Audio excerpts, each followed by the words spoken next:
this life. We are going to freedom and love and joy, and we are going together. So, together aloud, our treatment for freedom. I speak my word for myself, my center, and all its members and friends.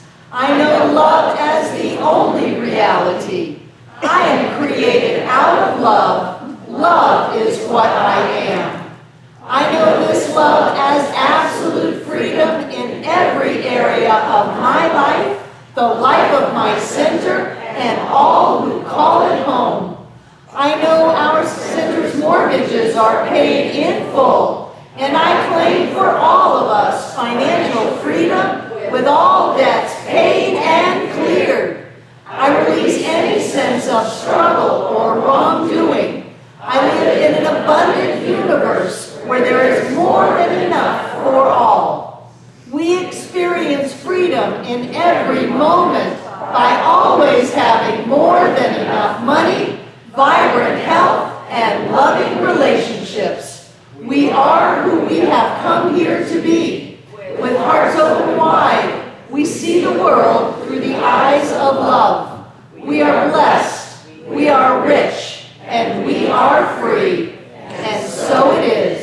And we use our points of power to live our life. I always pay attention. I always tell the truth and tell it quickly. I always ask for what I want when I want it. I always take total responsibility for my experience. I always keep my agreements. And so it is. We hold ourselves to a high standard at Center for Spiritual Living. We expect ourselves to be clear, to be prosperous, to be healthy, to be happy, to be whole. We expect ourselves to bring our ego and personality in alignment with the spiritual being that we are. We expect ourselves not to go around holding resentments and blaming and playing a low-level game. We hold ourselves to a high standard here. And sometimes we may not make that high level that we've set for ourselves. And that's what I want to talk about today. If we, in all of our enthusiasm and all of our clarity about who we are, we are who we have come here to be. We are powerful, creative, spiritual beings, alive and well on planet Earth. We are living the life of our dreams. If, in setting that high, wonderful goal for ourselves, we sometimes fall short, what do? I know for me, sometimes I allow those old limited beliefs to get going on me. And I find that they have the most power in the middle of the night, when it's dark, and I'm awake. And all of a sudden, I hear the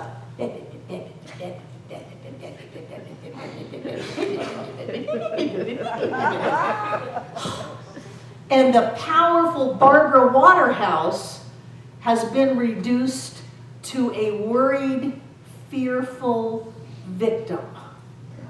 And so it's in those moments that I think are really important for us to have the wherewithal to ask ourselves, is this where we must stay? I'm not saying that no one is going to have any resistance to their power and their clarity and their magnificence and their glory. But if that resistance comes up, for me the question is this where I must stay? And the answer is always no. I don't have to stay anywhere that I don't want to. I can begin again. I can begin again in so many different ways. And this came to me because I am so loving springtime. There was a springtime 4 or 5 years ago that I missed. I missed it. I was so busy that, just focus on me. I was so busy that I missed springtime, and all of a sudden it was summer, and all of the flowers had gone away, and the trees had greened out, and everything was gone, and I thought, how could I have missed springtime in the mountains? It's one of the perks of living here. It's so beautiful here. And so this year, and the years after that, I've really focused on being present for nature's beauty in springtime. And so I've been appreciating it.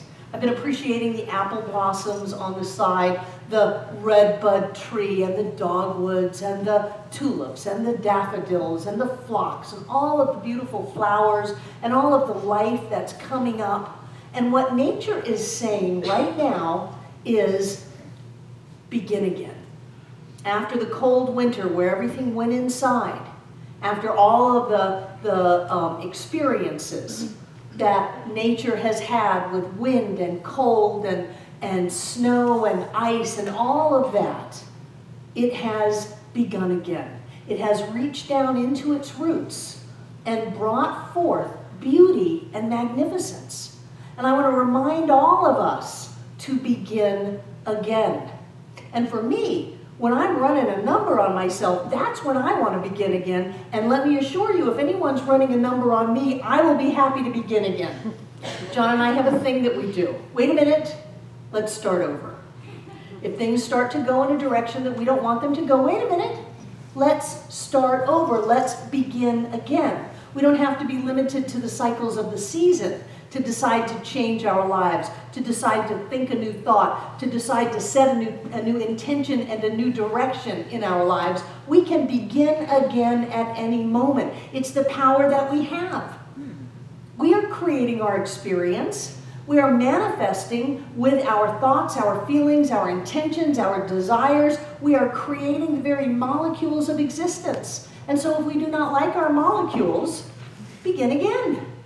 If we don't like the person that we've attracted into our life, don't blame them. Don't blame yourself. Just begin again. It's like was it the Etch-a-Sketch that you pulled the thing up, or one of them you shook it, and then there was some kind of drawing thing I had when I was a kid, and you'd pull the paper up and it was gone. Wow, what a great metaphor. Just pull the paper up, just give it a good shake, and it's gone, for us to recreate our experience in whatever way we want. It is our turn to begin again at every moment, with every breath, with every heartbeat. We can begin again. We can shift everything. And people go, oh, I can't stand all of this change. Sure you can. Because going in the same direction down the same road that has been gone through multiple times, leading to despair and upset, is not a good idea. It's not a good idea when you start to get the wherewithal, and this is what the mindfulness aspect of this teaching is, to think about what you think about, to listen to what you say, to be aware of how you're feeling. How do you feel about what you're feeling? What? How do you feel about what you're feeling? Are you feeling sad? Are you feeling miserable? Are you feeling frustrated? Well, how do you feel about that? Do you want to continue down that road? No. So we have the opportunity at any moment, once we develop the wherewithal, the mindfulness to notice that things are going awry, to begin again.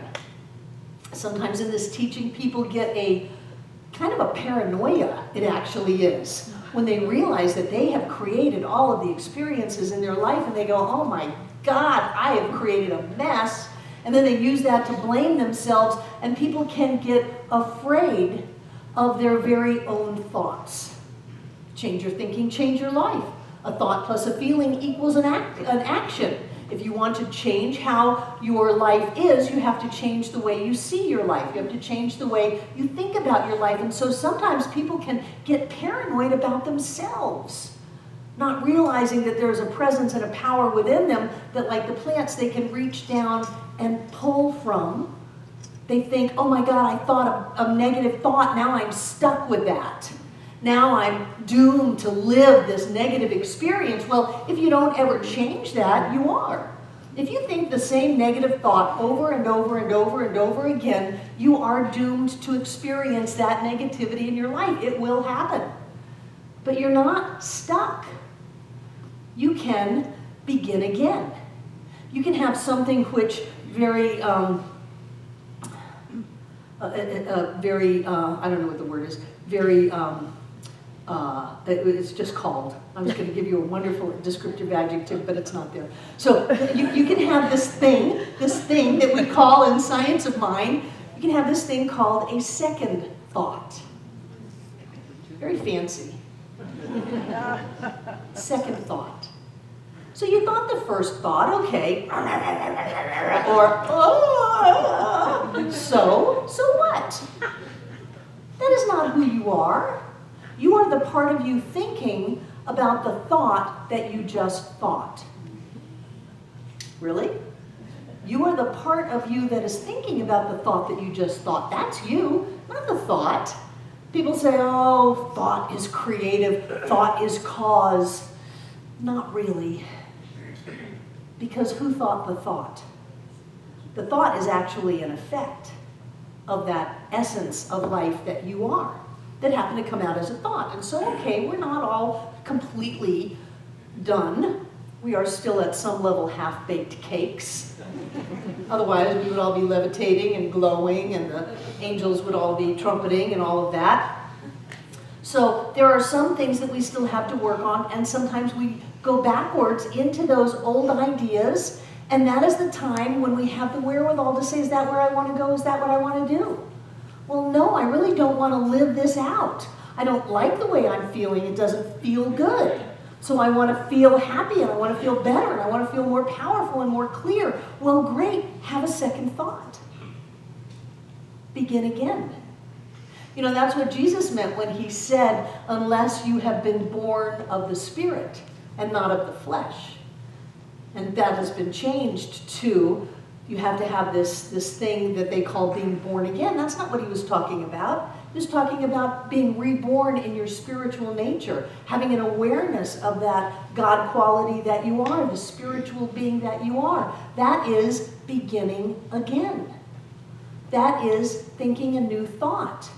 Instead of saying, boy, you really screwed up on that one, you really messed everything up, and now nobody likes you, and you're probably going to get fired, you'll be a bad lady, and that's just going to be your lot in life. Instead of going down that road, have this idea that says, there is a presence and a power within me. It is light, it is love, it is peace and joy and happiness. It is my divine birthright. And even though I've misplaced that at the moment, I know I still have it because it is always mine. And so you think a new thought. You choose again. You begin again. Just wipe the slate clear. And go back to this idea that says, I am made in the image and likeness of God itself. That means that I am vibratory.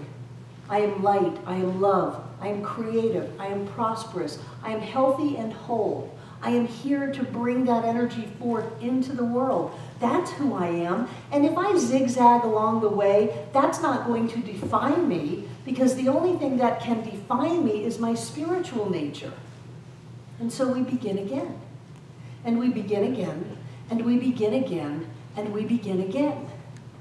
And I think if whenever we feel that we have gone through the storms of life, and when maybe we think that the snow's never going to melt, the cold's never going to stop, that the winds are going to break us, we can find that deep within ourselves that comes forth in beauty and magnificence and glory.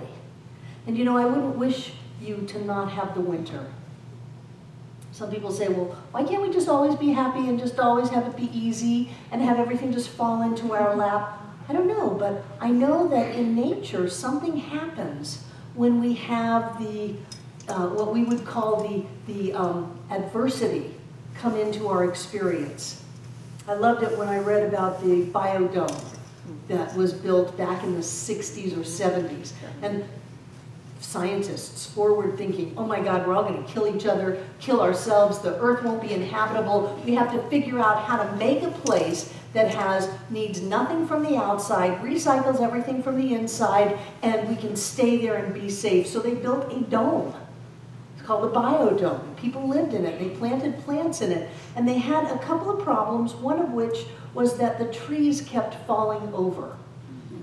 They'd plant the trees had food and water and sunshine, and they would get a certain height and they would fall over.